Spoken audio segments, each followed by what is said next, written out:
just turn it like that. Yeah, it was disconnecting because of the. Oh, there you go. Ah, here we are. Will it turn? Oh, look at that. Yeah. Cool. Ah. So we still don't get to the very bottom, but we're getting close. Oh, let's go back. We're hucksters, so we want to push the Louisiana anthology, so everybody will mark it in your, well, it'll fit on your iPhone nicely, but it also looks great on a desktop And or a laptop. we would like to peddle our weekly anthology, Louisiana Anthology Yeah. podcast, which is now closing in on 500 episodes in 9 years. Right. So Djabe comes to us in this story looking like Papa Legba, which apparently isn't working. But who hasn't been to a Louisiana bar and go home with somebody that looks like Papa Legba and woken up with somebody who looks like this? And that's what happens to our young heroine after she marries Djabe. She is proud, she is vain, she is pretty, she won't marry anybody. And so all the young guys show up, and she refuses them. So her mother puts a pumpkin on the top of a pole, and all the young men come to compete for her hand. And Djabe, of course, shows up last and wins the contest. Yeah, so here's the basic plot of the narrative. Djabe wins the contest, he marries the girl, then he starts home.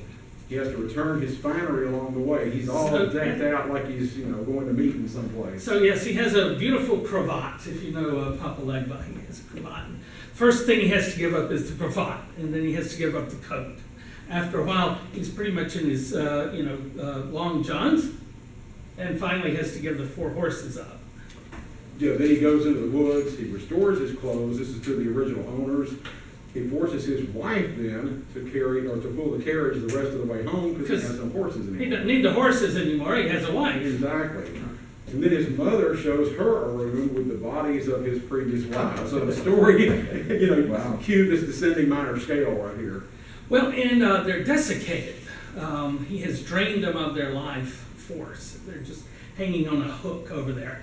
Like a meat hook almost. Yeah. The first time we were going through this, I said, geez, I'm getting images of a meat hook like in a butcher shop. It's a grisly image. But we see a little undercutting of the patriarchy starting here because the mom identifies with the bride rather than her son. Normally mothers are expected to identify with their sons and not the son's bride, but this one has a heart for the young woman. Now, there are a couple of background stories, one from Africa and one from France. The one from Africa is a rather widespread, the disobedient daughter who married a skull. And why is she disobedient? Because she's young, she's pretty, and she won't marry any of her father's old friends. Gross. I don't want those. They're old. They smell bad, Dad. And of course, patriarchy needs women's sexuality for it to work. They have to be able to marry their daughters off as they please. So, Skull sees this happening from up into heaven, or the spooky universe where he lives. He has to borrow arms, legs, torso, all of that, hands to come and woo her. She marries, goes to the spirit world, but on the way back, of course, here I need my left arm back, here I need my right arm back. And so by the time they get home, he's back to being just a skull. He loses his face, his handsome face. Now, he is not the danger, though. It's the other spirits who are jealous of a living woman being in their midst, and they want to drain her of her life. So once again, the mother-in-law intervenes on behalf of the young woman. Spider comes. Spider is a folk hero in African stories. And first he makes a storm that's too rough for her, and then he makes a gentle zephyr that gently floats her down to the land below. Whereupon she marries one of her father's old friends, and everybody but her lives happily ever after. There's another version that's seen as a possible source from Charles Perrault. I'm going to let you read that. Yeah, so this is our old friend Bluebeard by Bluebeard by Charles Perrault. And notice what happens here in the narrative. But before we get to the narrative, it's translated. You see the subtitle that kind of got mushed down. Yeah, but it's Tales of Mother Goose. So that guy. Yeah. Mother Goose. So Bluebeard is rich, but he has a blue beard. And no girl wants to marry him. He throws a week-long party, so one of the girls decides to marry him. Because when you get drunk enough, hey, it's not so bad. That was a good party. Yes, and then he gives her the keys to all the rooms in the house, warns her not to go into one of the closets. So here's the setup, for again, what's going to be a really dark turn Right. in the story. Being a daughter of Eve and Pandora, inevitably, what does she do? She opens the closet. And after some moments, she began to perceive that on the floor was all covered over with clotted blood, on which lay the bodies of several dead women ranged against the walls. These were all the wives that Bluebeard had murdered and married. Let's take a look at the parallel passage from Marriage Job. So as soon as he was gone, the mother said to the young lady, "Ah, my daughter, you've taken a bad husband. You've married Djabe. Come, let me show you something." She opened the door of a little room and said, "Look, my daughter." And the girl looked in the room, and what did she see? A number of women hanging from a nail. You notice the real contrast there, where the African folktale is not as grisly or as macabre as the European Right, story. right. They like the blood and the buckets. Yeah, the blood and guts and so forth. In Bluebeard, this is really, the patriarchy has its day because she's not very active. She does typically feminine, stereotypically feminine. This is her way of trying to prolong her life. She throws herself at her husband's feet, begs his pardon for all signs of true repentance, which you pointed out. Yeah, look, Bruce and I are old seminary alums, so we were looking at this as people who study theology. This is the way a supplicant stands before the priest, either in confession or, more importantly, the way the penitent stands before God, asking for forgiveness. And of course, the It's a Western stern father. It's a stern father model of organizing the world and looking at the world, your worldview. Yeah, the Western monotheistic religions all visualize God as a patriarch, right? So she's treating her husband as her God. She would have melted a rock, so beautiful and sorrowful was she, but Bluebeard had a heart harder than any rock. "You must die, madam," and he said, "at once." "Since I must die," answered she, "give me some time to say my prayers." So, a little bit of feminine wiles coming through, but not enough to really undermine patriarchy, and he gives her half a quarter of an hour, which I think is 7.5 minutes. I'm not sure. Okay, so And then her brothers come and Yes. save her.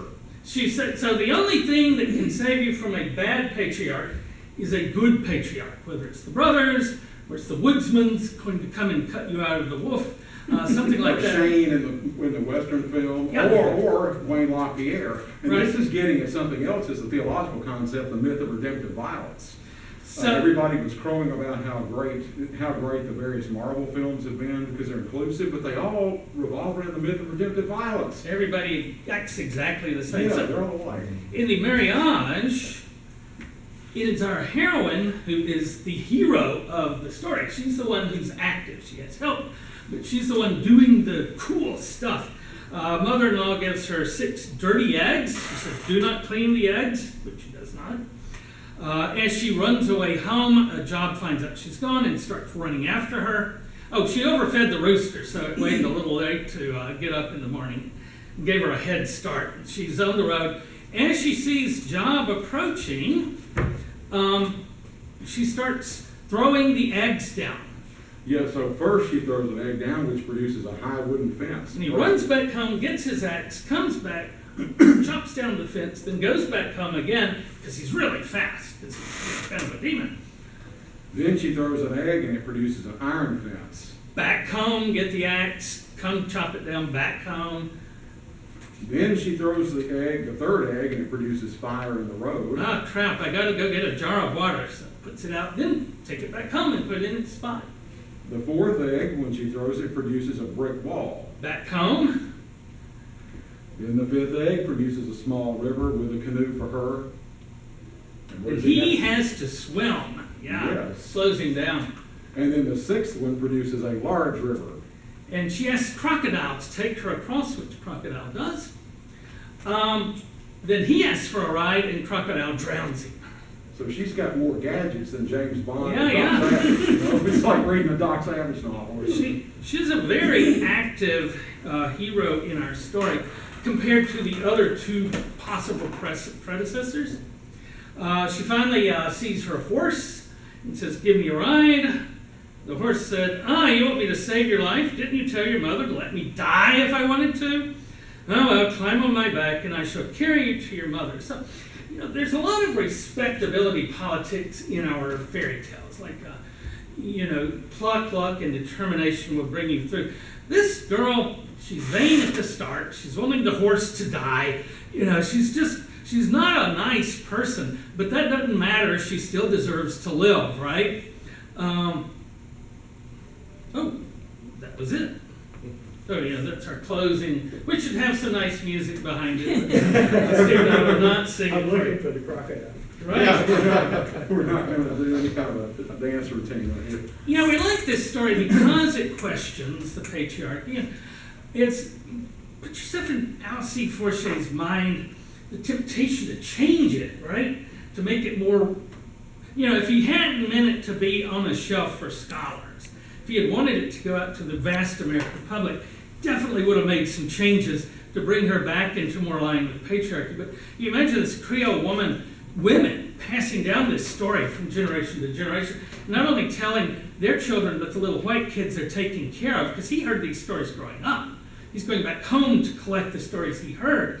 These are powerful stories about powerful women. If you don't believe that, remember, it was a woman very similar to this Creole woman, we don't know her name, Tituba, who told stories when she got to New England that sparked the witch trials. So these are powerful stories. They have a great deal of strength to them for people of color and for women, and especially for a woman of color. The temptation is, okay, I'm going to marry a rich guy, and he's going to lift me up out of all this. But is that rich? Are those riches really real, or are they illusory? Is he going? Is this something he borrowed on the way here, and he's going to have to give it back? So don't look for the answer there in the rich guy down the street. He's going to let you down. Yeah, they're all variations of this old classic literary conflict between the illusory and the real, or the perceptive and the real, or the ideal and the real. They're all variations of this. And finally, in the end, she triumphs because of the help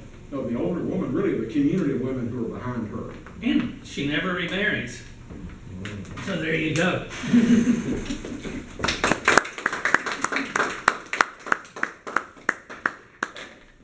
Maybe at the end. Can you give me some time? I can't. Okay. So what I'm going to do is, myself. You